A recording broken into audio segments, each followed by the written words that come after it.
The Boston Greeks podcast is here and ready to bring Greekness back. Hello, everyone. Thank you for joining us for another fantastic episode of the Boston Greeks podcast. We have an amazing show tonight. You know, in my eyes, this is like of the highest caliber that you could go because this guy is legendary. This guy is part of history. This guy has so much to do with my upbringing on the Greek scene in Boston. Before we get to him, let me introduce my co-host, my favorite guy, Fotis Stamos. What's up, Fotis? That's so, Ari, and since you introduced me, I'll introduce you, Ari Kalos. Hello. So, Foti, tell us what's going on tonight. I'm super excited about this. Absolutely. So, you know, we've been used to being in lockdown, and finally we got to lock down this guest tonight. Busy guy, right? But you said legendary, but also we want to also make the point that we worked side by side with this individual. We've created many events, good memories. He was also a big part of the scene in Boston when it came to Greek nights, Greek events, Greek concerts, festivals, you name it. We brought a lot of mixes. Oh my God. And remixes. And, you know, truth be told, you know, we've had plenty of great artists. This individual also, in my opinion, is one of the greatest artists who comes from the local scene. With us tonight, DJ Thrilla. Thrilla, thank you so much for joining us. There it is. All right, I just had to do it. I had my equipment set up here. So thanks for having me, guys. I appreciate the intro. I know I work with you guys in different capacities over the years. You've always been very supportive, whether I was at the club or a concert or even just DJing like a festival or a wedding or something. It's always been nice to see you guys, and I always feel confident when you guys were at events too. So it's funny, Arthur, that you know when we do these like formal introductions, it's so funny because we literally are all like a big group of friends, but it just happens that within this big group of friends, there were some like super talented individuals that actually made strides. Like they actually put Boston on the map, yourself being one of them. And, you know, again, I just find it so entertaining that we're like introducing you as like so-and-so and so, but you're our buddy, you're a friend, you're somebody we know. But it's one of those crazy things. It was just a perfect storm that when we came out, that like all these talented individuals were all together. We came and put our spin on the scene. It was one thing before we got there, and then once we got on the scene, I think we almost transformed it and like made it not only, you know, what's going on in Boston, but we almost made it a global thing where people were knowing about us, you know, all around, all in the United States and around the world. I mean, we were putting out mixes. We weren't only DJing, we were actually like remixing tracks and working with artists, making our own music and like playing it in the club, which is like, that's something that wasn't done before, right? Especially in Boston. So that was like, it was those times too. It was like, we had, you know, the club scene was ours almost for the taking. A lot of energy. We have a lot of, you know, I think social media was first coming out at that point too. So we had a lot of timing was perfect for the whole formula of being successful and bringing us Greeks together on the Boston scene. But Thrilla, you probably have either been listened to by hundreds and thousands of individuals locally, nationally, globally. You probably have created the experiences for many weddings and baptisms as well, right? Oh, yeah. So besides that, we want our audience to know you a little bit more. Why don't we start by you telling us where you grew up, a little bit about your childhood as a Greek American, and leading up to how music started for you. So, you know, I was born and raised here at Lynn, Massachusetts, which, if you're not from around the area, is like 20 minutes north of Boston. You know, and my, you know, immigrant parents, typical story. You know, family in the restaurant business. I was good education. You know, I grew up in Lynn, which had a sizable Greek community, which obviously is a big factor because of what I'm doing now. You know, at one point maybe there might have been 20,000 Greeks. So, I mean, and also not only Greeks, it was a very diverse city itself. You know, we had a large Hispanic population, Caribbean, you know, Asian, Arabic. There was always like this. So it was a huge mix of culture, and that, you know, that was you know, trickled down into the music. Right? It's like I was not only, you know, listening to Greek music or American music. It was like kind of everything. So a lot of that stuff, you know, it influenced me growing up, especially growing up in like that urbanized type of area.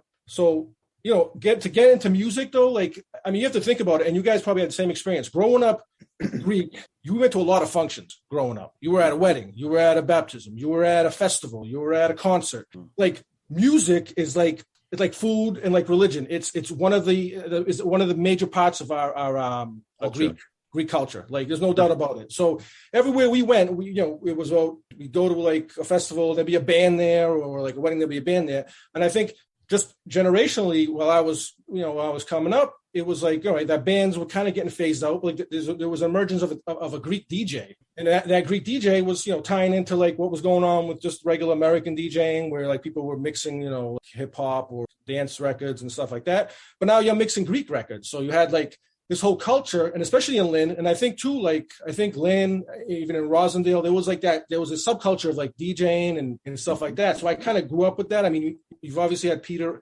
Solaris on there. So like, I remember being like 15, 16 years old, and, the only place you can get Greek music was from like one of his mixtapes at the time. So like a lot of that was, and that was liquid gold back then. We didn't have the internet, we didn't have nothing. So like a lot of that stuff influenced me, his style of actually like mixing two Greek songs that you never would think. So, I mean, even at that time, I think there was also a transition in Greek music where it's like, at one point, it was our parents' music, Kalamatiana and the Nishotika you're hearing at a Vastisi or a festival, to now, late 90s, all of a sudden, the music is actually becoming like our music, where it's like, we're going to Greece, we're hearing this music, we're playing it at the club. It's like new, upbeat, it's modern, it's contemporary, it's like mixed with like Latin and hip hop beats, and, and all of a sudden, like, late 90s, the music started getting really good. And I mean, so like at that point, I think, and that's probably, I was going clubbing all the time, every week. And how Boston had like so many Greek nights you'd go to, not only Greek nights, but like every American night. So I was myself, I think a lot of that big influence was, I was a club kid. I was going to the club every day I could. Not only here, I would go to Canada, I would go to Montreal, you'd go to like Miami, Greece, I went to Ibiza, that was a lot of my influence growing up. Was like, I wanted to go to the club. I remember, I'll tell you right now, one of the most inspirational moments of my life, not inspirational, but like life-changing almost, is like being like 16, 17 and going to the Roxy on a Christmas or an Easter night, right? Now, think about this, like, and I thought about why was it so like crazy? Not just because it was a club. It's because now I live in Lynn, where it's like, we have our Greek friends and group of people that we know everybody. Right. We probably did the same thing where you guys grew up. You knew everybody. But then I stepped into this place and I'm like, wow, all these people are just like me, but like I don't know them, and they're just here just because they're Greek. Yeah. So it was like this other world that I discovered. I'm like, wow, there's a Greek people like me. Like I always, growing up, and you grow up too, like in a community too, like you always want to know where you belong. You're like, all right. So I realized, like, this is like where I belong. These people are just like me. And it was almost like, and then like they listened to this Greek music that I might have had on a tape one day, and like they're listening to it, singing to it and clapping their hands to it. I'm like, wow. So like it was like a drastic shift from like what my parents or their generation was doing, from like, all right, this is like, now it's like kind of my generation of like, oh, this is like this, and like, at that time you had like Alkeos was coming out, and like, Vinatakis was out, like all these like super songs that like to this day, obviously, because I think at the age I was, I love these songs, but like at the time, like they really changed the way I looked at Greek music. Because before that I was like, all right, I don't want to hear this crap. It's like, it's like, what do you have? Yiddish, and you're like dancing in the so field.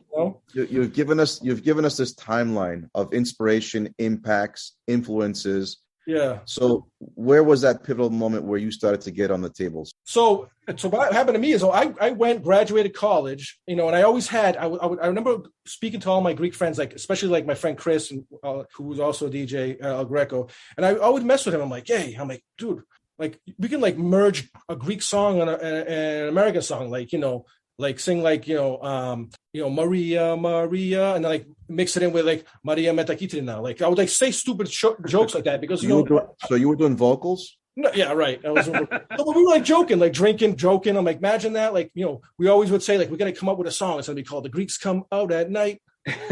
Greeks come out at, like, who does joke? Like, so in our heads, like I would be like mixing like American and Greek music. But So I would always have that in the back of my mind. So when I graduated college, or I was in college towards the end, my older cousins were DJs. I'd say there was a whole DJ culture. I was like, I want to get into like music production. But at the time, music production and DJing is the same thing because it was just a technology. You had to do both. I mean, all the biggest producers in the world were, Dr. Dre, Timbaland, all these guys are all DJs too. So like, it was like DJ was like the foundation of doing music production. So I ended up got my first job out of college. I'm like, I got this extra money. I'm going to go buy some equipment, bought some equipment. I've been messing around, trying to figure this stuff out.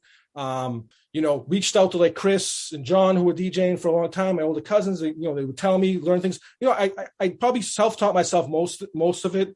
But then it was a pivotal moment. Like I got laid off on my job and I'm like, what the hell, what am I going to do? So I had all this extra time. So took my parents' basement, made it into like the studio. My parents were like, what the hell's wrong with you? Like, you went to school. It was just a joke. Like, people were laughing at me. They're like, no, man, this is what I want to do. They're like, what the hell? So I'm like, at that point, I'm like, I had to like figure this stuff out because I'm like, how much time do I have to do this? Right. So I ended up, reaching out to like Chris. I used to sit and they used to do production. So I used to go by their studio and just like sit in and like watch them do what they do. And then I was just doing like American stuff and mixing, like making beats and like little remixes. And then at one point I'm like, I want to make a Greek mix CD like they used to do back in the day. At that point, I hadn't heard one in Boston for a while. Like no one was putting them out.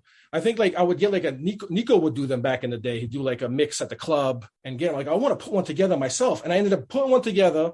And at that point I had like, I made the CD. It was like 25 of the best songs like you've ever heard in Greek music. I took my time, I put it together. I ended up printing it out and started giving them out. I'm like, all right, this is it. I'm going to give out these CDs. Everyone's going to know who the hell I am. So I ended up giving them out. People started like, oh, you're a DJ? Oh, why don't you come DJ my baptism? Oh, crap. I'm like, I didn't even think about that. So I had to teach myself how to build up a library. And from that point on, I was like, look, I gotta focus more on the Greek stuff because this is the people I know. These are the people that are supporting me. So I ended up, just doing the Greek. And then I started getting into the remixes. And at that time, like you go online and you'd find remixes on like forums. So like you'd go on there and like DJs from around the world would put up their remixes. So I wanted to get into doing that stuff like that. Like that's how I knew Crazy Con from back then. From like he was putting out mixes up there.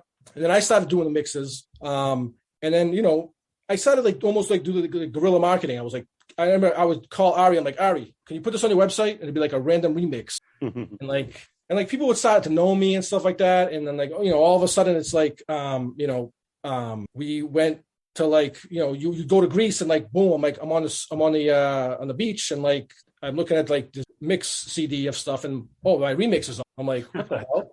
Nice. That's so cool.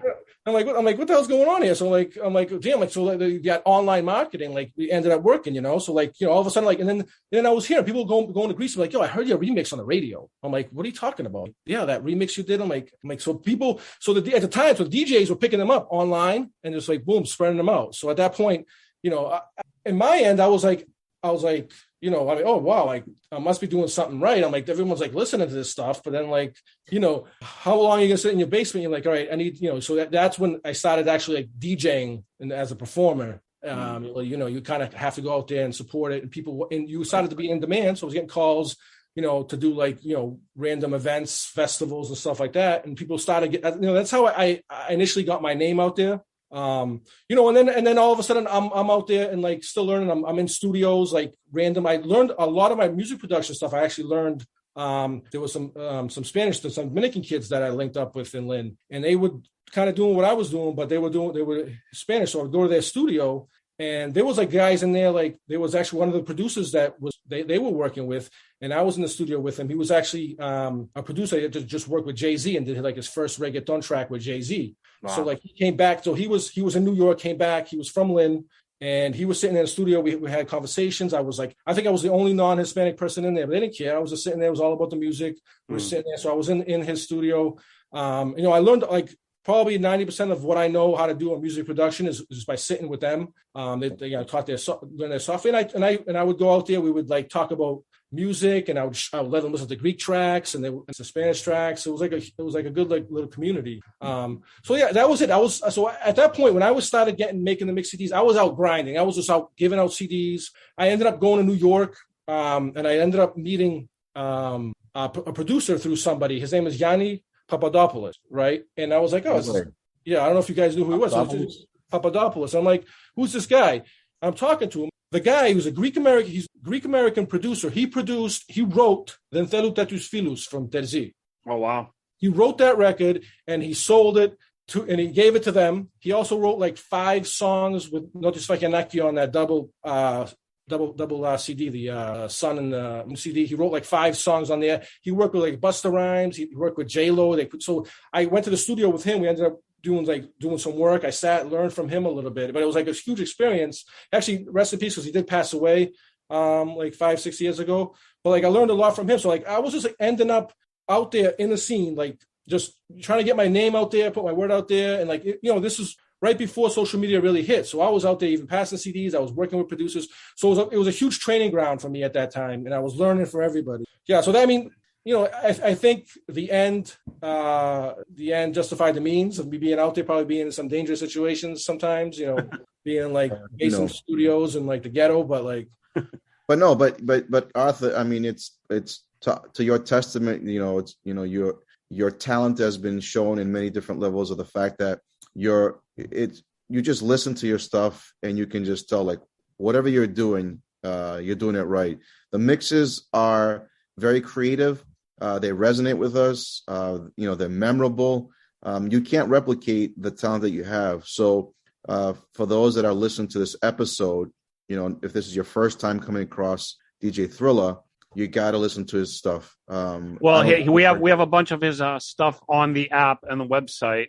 But again, Foti, I doubt anybody is coming across Thrilla for the first time. So, but if you haven't heard these mixes got a young yet, audience, so yes, absolutely. Yeah, true. And look, the audience does get younger. You're right. So you almost have to keep. I also keep myself up to date. So I think as the older you get, the more you tend to like fall back to the songs you grew up with, and like they were hard and stuff, and the music is not that good. I try to stay as obviously as up to date as possible, but not even with like new artists and new songs too. Like when I do new mixes, I got to incorporate the new stuff too. It's very important, just because that new audience, that's what they want to hear. That's literally one area of why I would never be able to be a DJ, because I'm like the old cranky guy that just hates new music and like, that's all crap. In my day, it was real music. So I would never be able to keep up.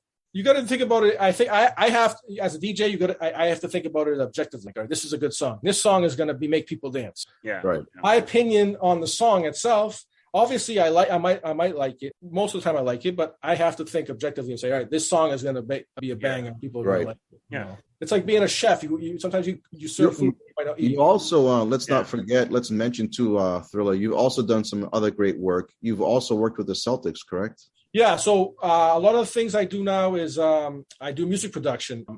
So I work with a dance group they call Funk Phenomenon, and they're out of Boston, Everett. Now they are the junior dancers for the Celtics. So what they do is every year, let's talk pre-COVID because things have gotten mixed up now, but every year I would do like 10, 15 mixes for them that they would dance to during the timeouts during the Celtics game. So you go to a Celtics game and then timeout comes on, boom, these dancers are in the middle of the dance floor, and then my mixes are coming on. That's cool. Yeah, so like people hear them. Not only that, they're doing showcases. The funny thing is about these dancers, they're probably the I'd say the best in Boston, but they're the most known in Boston. They're also in like movies and like extras and like dance like extras. So like for example, like my wife pointed out too, we were watching that new Ghostbusters movie, the one with Melissa McCarthy's in it. It was filmed in Boston. There was a dance scene in it. And we're watching it, and she's like, are those the guys that were at the house? Because they would come to my house, and like I would mix their music for them. And I'm like, what the hell? So I text the owner. I'm like, are they in the movie? They're like, yeah. They're in the movie. They're in the scene in the movie. That's so cool. Like I think the other kid I work with now, he's going to be in a new Whitney. There's a new bio pick about Whitney. He's like in that. And then there's one in for the one for the new West Side Story. A couple of dancers are in there.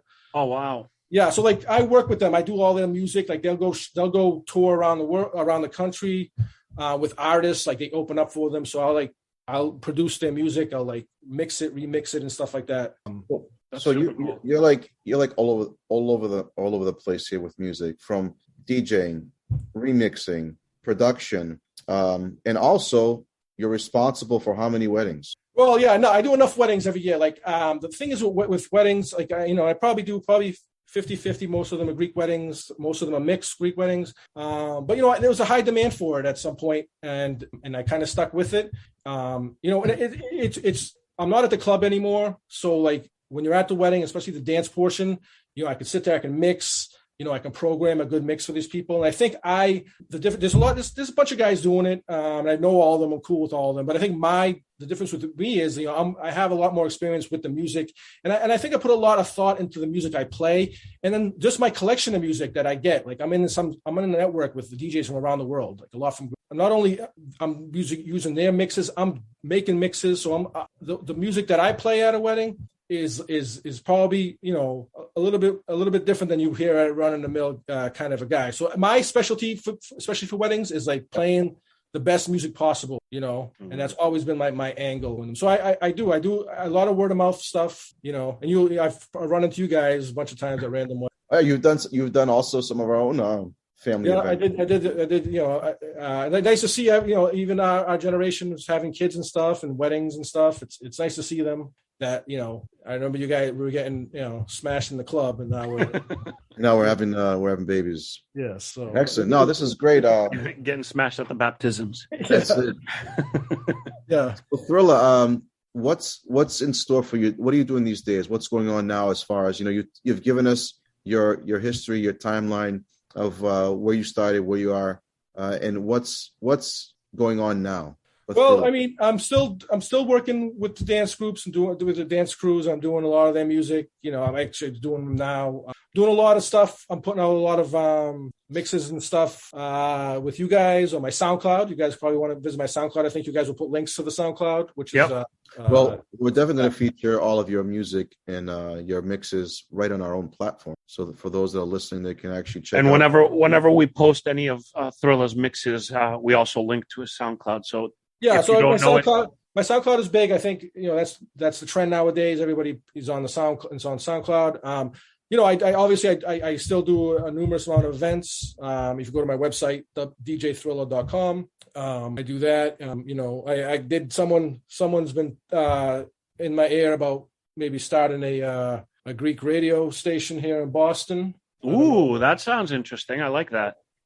So we'd be featuring maybe once a week mixes and stuff. We need something that is kind of like what we're doing with the web and the app, but bring your music into it and just do it as a radio show. What do you guys think? I love it. I think there's a big possibility that would work. I'm in.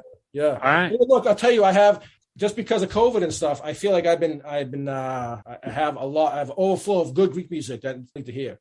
Oh, that's awesome. Yeah. Get it out there. Not only stuff that I make, but like other stuff that I'm hearing from around the globe pretty much. Nice. Remixes, hot remixes, new Greek songs. And, I think Greek music has come a long way in being able to be like, it's very up tempo and a lot of energy. If you put a show together, put a lot of that music in there, I think. All right. We should talk. They definitely will listen. We should talk. We'll do this. We're doing this. Yes. That's it. So, I love listening to you, Thrilla, because it's like I just sat back and just listened to you and let the visions of the past like flow through my head, and it was just an awesome experience just now. And there's one thing I want to ask you from something I'm curious about. But when you guys were putting out, that original Greek like hip hop back in the day, what in my opinion, I think Boston was literally like the only place that this stuff was coming out of, or was one of the first places it was coming out of. Is that what your experience was? Yeah, I'll tell you. I'll actually maybe go through what my experience was with that whole project, that whole Greek hip hop scene per se. So I'll tell you right now, like if you knew we're in the music, like I was in the music, there was some there was like New York, like some guys in New York would make like a song. They did a song where it was like they redid like some reggaeton song. I think I know which song that is. Yeah, it was a hip hop group. There was a hip hop artist out of Toronto that was doing some really cool stuff where he was taking Greek beats and rapping over them in English. And there was pieces of that here or there, and it was always, I think, like like the same way that I'm mashing up music, like the same way that I sat down and I said, I'm going to make, Drake versus Giamos and like do a track. Like in my head, that was like, I'm like, wow, that's what I'm going to do because that's what I can do. Because like in my head, I want to make something like, on a VC and Lil Wayne or something, like mash them up. But I think the next level to that was like, let's make our own rap song. Yeah. And so what happened was, so I was out there hustling, doing my remixes and stuff like that. And I got approached by actually some kids that I knew that actually from Rosendale. So I'm in Lynn. These kids from Rosendale, we're like rivals almost. But one guy over there, he's like, yo, I got my friend, he raps. And I'm like, well, raps? I'm like, what do you mean raps? Like in Greek. I'm like, man, I go, and so before this, my experience with Greek rap was like, I never liked it. I never liked listening to it. I thought it was like, when you're in America and you hear American rap music, it's like, that's the pure form of it. You hear somebody in Greek rap, it's like, it's weird. It was weird. Anyways, they approached me like, yo, my boy raps. And I'm like, you want to get, somebody can get a studio, we record him, we can make some music. And I was like, look, I don't do that right now. And at the time I wasn't doing that because I was kind of doing DJing and small productions. I was like, let me introduce you to Chris and John, which was Chris Parayo, which is El Greco, and John at the time were doing music production. The same guys that I would go by and, pick up some stuff from. And I was like, I brought them there because they were actually doing some recording. And from there is like, we all got together, we kind of formed a little team. They, we put out a record. We put out like, that song with Stelio, and it was good. It was an underground song. Everybody loved it.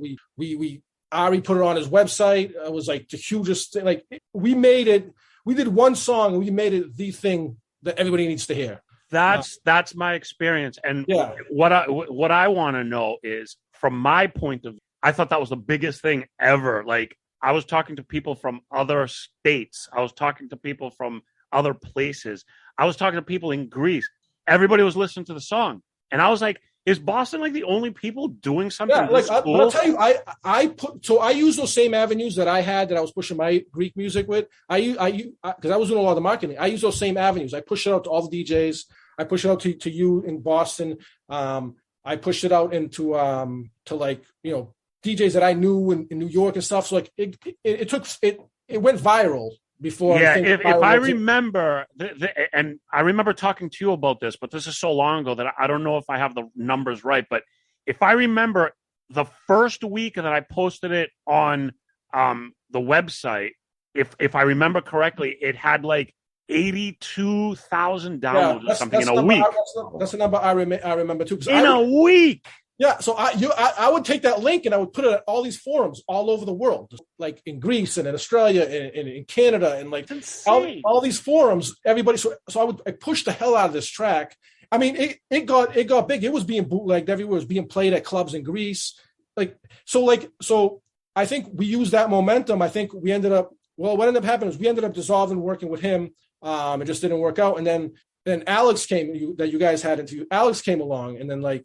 We were able to use that momentum that we built there and with Alex ended up scoring that feature with Going Through, So like it kind of built on each other. So like we had a little scene, but I think we made an impact. But like, that's what I'm talking about. It's like you would expect New York to do it before us. But that's what I'm saying. Like I've been hearing all sorts of stuff from New York, but nothing was on that level. I was hearing stuff from other places. Nothing was on that level. So then I'm thinking, is it just because I'm in Boston that it's like this? But it's not. It was everywhere.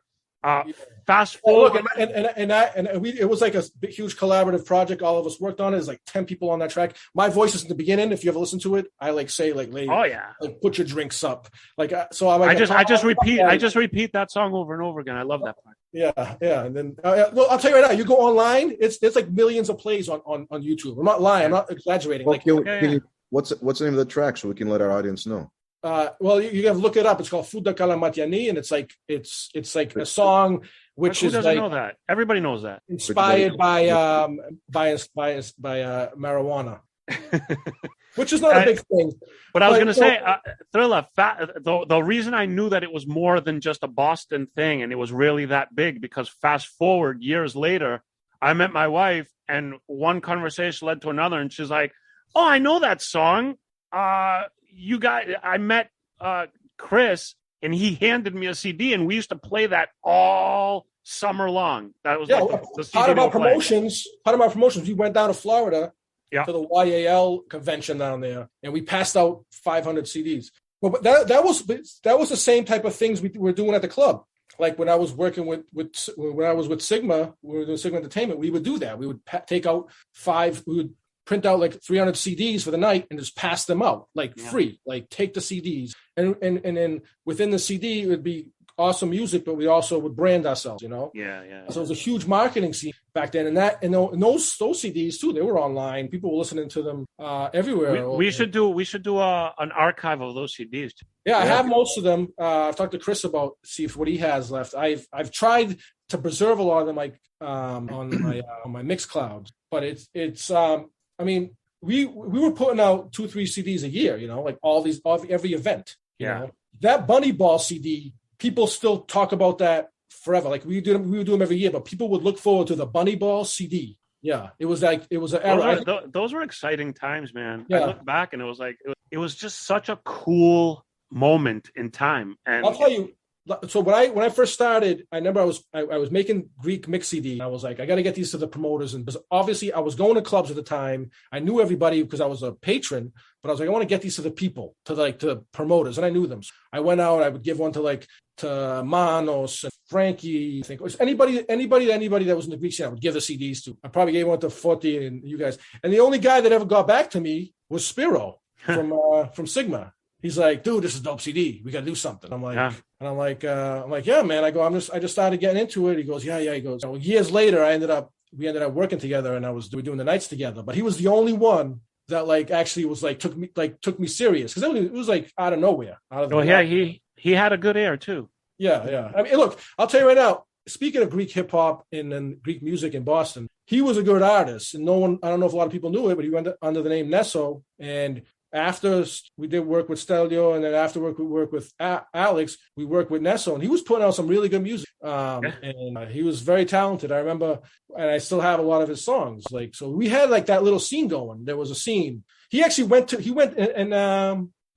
Greece and went to X Factor. He was I remember that. So I mean, that was all a product. Think about it, that was all a product of what we were doing. Like, people were out there. But this is what I'm saying. It was like we're all a group of friends, but how many talented people were in that one group?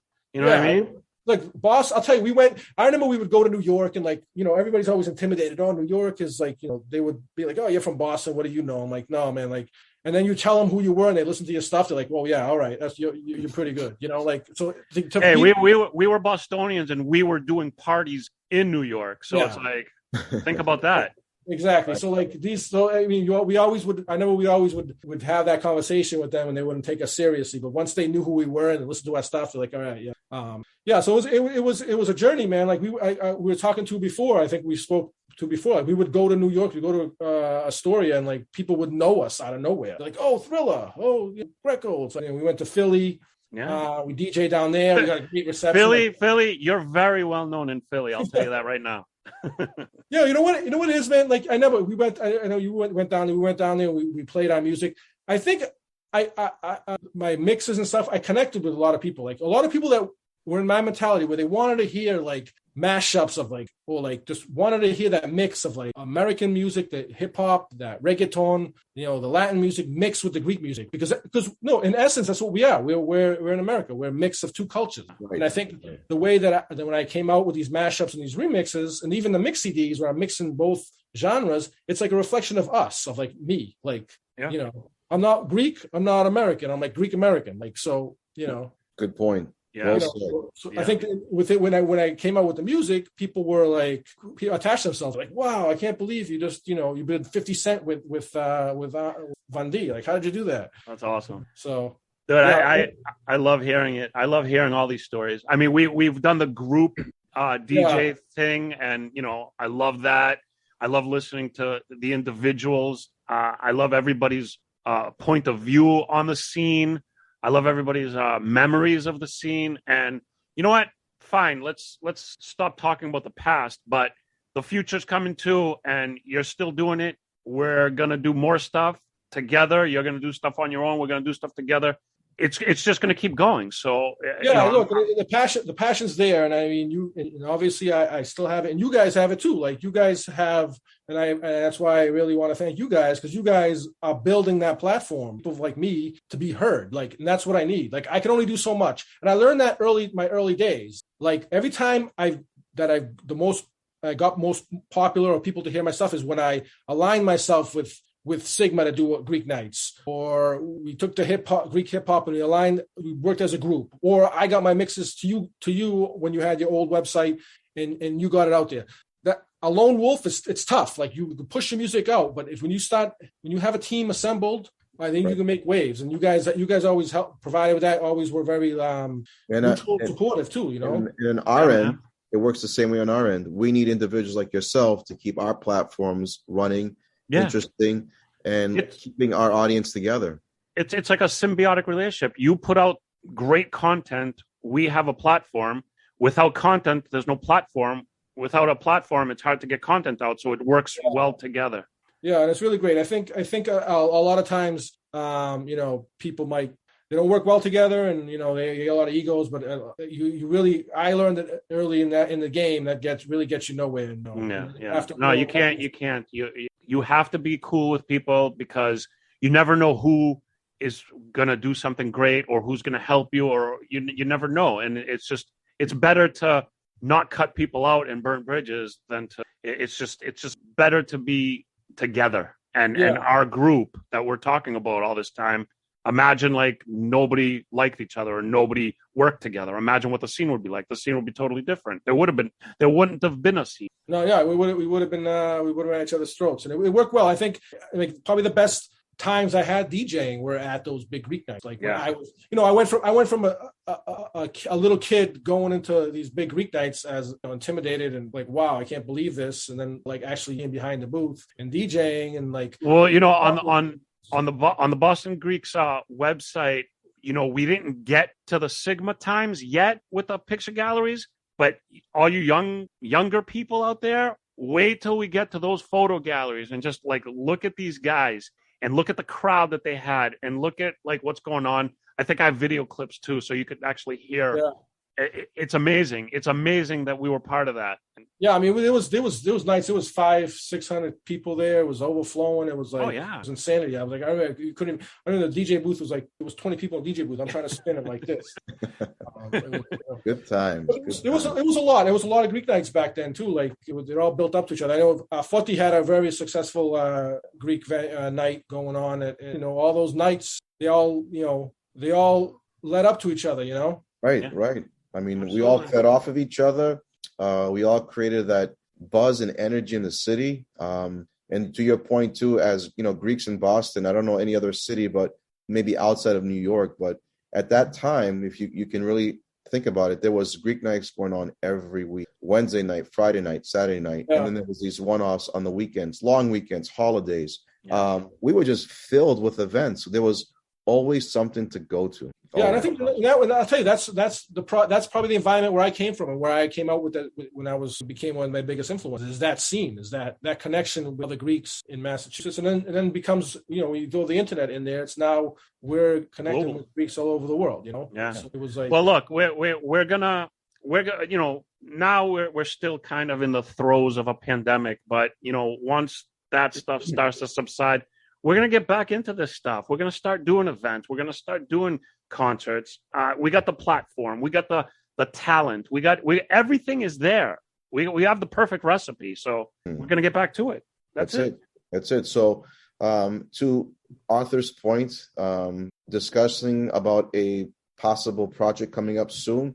For those that are listening to this episode in this segment, just stay tuned to our social media because we will be rolling out something very soon. And I'm going to be getting my arsenal of Greek music ready. Make sure you've never heard before. Oh man, that's awesome! I'm so excited about this. I'm excited. I have that energy. I want to put stuff out there too, so it'll be a good. We're gonna do it. We're doing it. In the meantime, Thrilla, can you let our audience know, for those that have been listening, about what you do and maybe your services? How can they find out more information about? Yeah, so the best thing you can do is you go to www.djthrilla.com. So there you can book me. I do weddings, Greek events, baptisms, and whatnot. Non-Greek stuff too. Also do lighting and other different event services. You go on there. If you want to listen to my music, the best would be go to my SoundCloud. So it's soundcloud.com/Thrilla, THRILLA music. And then on Instagram, DJ Thrilla, THRILA_official. And that's the awesome. I'm going to link to all those as well. Just stay on the lookout for that. And you know what, guys, this was awesome. Listening to you. I forgot one last story that I needed to tell you. Get it out. It was the time when the MTV called me. I don't even know if what. Yeah, it was, and it's happened recently. It was 2 years ago. I got a call on my phone. I just want to throw it out there because it was almost an amazing story that I never really tell to anybody. But I thought it was a spam call. I didn't answer it. I get the message. I go to my message. I listen to it. It's like, hello. And I actually saved this message. It's like, hello, this is so-and-so from MTV. We're casting a new show. We're looking for a Greek DJ. And what? I'm like, all right. So I go to my wife. I'm like, I think MTV. What? I'm like, all right.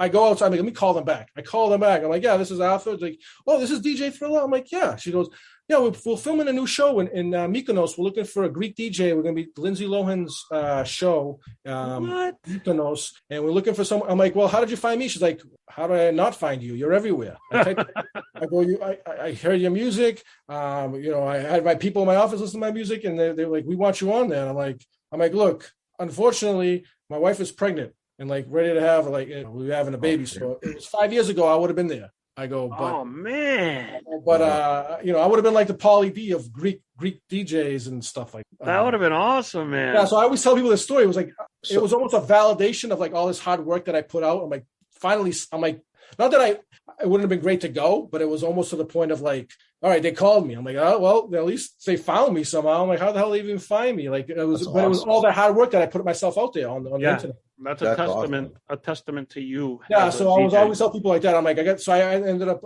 telling them I can't do it, and I can maybe help you find somebody else. And they ended up. I don't even think they ended up getting DJ. They went a different direction with Greeks that look. So the moral to your story right there, Arthur, is answer your phone. Yes. If it looks like a crazy phone, just answer it. I almost missed it. I would have never even got it. I almost deleted the message too. I would have never known. And I was like, geez. I ended up saving the message on my phone. I'm like, listen. Well, not to go off too many stories, but I think Ari has a story that's almost going to top that. No, it doesn't top that, but I think it does. When we had all those battles back in the day between promoters and all the bull crap, and they used to drive me crazy. I never answered my phone. I would never answer my phone. So at one point I got a phone call and a message, but I didn't check it for like a week. And when I finally checked it, it was a producer for Oprah Winfrey asking me to go on the show because we promoted my Big Fat Greek Wedding before it went into wide release. And I was like, no. And I called back and they're like, oh, sorry, we already booked the show. The same exact feeling. I'm like, answer your phone. That's it. I was like, why didn't I answer that? Oh, yeah, man. it's almost you're almost to the point of like now it makes you all like shell shocked. You're like, all right, I'm picking my phone up. I'm like, no, I don't want no car insurance, no car. Well, that was pretty recent for you. I mean, for me, we're talking like 15 years ago. Nobody's calling me now. I ended up I called them back. It was a casting call company. I was like, well, you guys, because I work that same group that I work with, the dance group, they actually dance on MTV, and I did music for them. Yeah. So I was like, look, I did some stuff for you guys before, but they're like, keep my name on file. I was like, this is like, because a young kid might not know what MTV is today, but in our generation, MTV was like it was like your life, and especially mine, as because I do what I do. I'm like, it was ginormous. Now it's just reality show crap. Yeah, but back then, man, you say MTV. Back then it was everything. Yeah, it was everything in the world. So our whole culture was molded by MTV back then. Yeah, it was as bigger than Facebook then. It was that influential. So when I got that call, I was like, wow. I go, out of everybody in the whole country, they found me. I go, I must have done something right. I told my parents, I'm like, you were laughing at me in the basement. Right? Bravo. I go, listen to this. Obviously, we had our kids. I have a kid and stuff, and obviously that was a different joy. And it was obviously I wasn't going to miss any part of that, but it was just good to get to that point. Definitely. Awesome. Wow, this is awesome. This is great. All right, yeah, I'll let you go. Thanks for having me, guys, and I look forward to our new venture. Maybe this could be the genesis of this new venture. So we want to thank Arthur Markos, aka DJ Thrilla. We're gonna have all his information linked up in the notes, and we want to thank you, man. I want to thank you as a guest for all the stories, and for bringing back some good memories for me. And I can't wait to do everything that we're gonna do, and I can't wait to see. Or actually, I can't wait to hear all the stuff that you're going to be doing. So thanks again, Arthur. We appreciate your time. Forty, thank you. Thank you, we want guys. to thank everybody out there. Thank you for watching and listening. This was great, and we will see you guys next episode. Check the notes for all the info, and we'll see you next time. Take Bye-bye. care, man.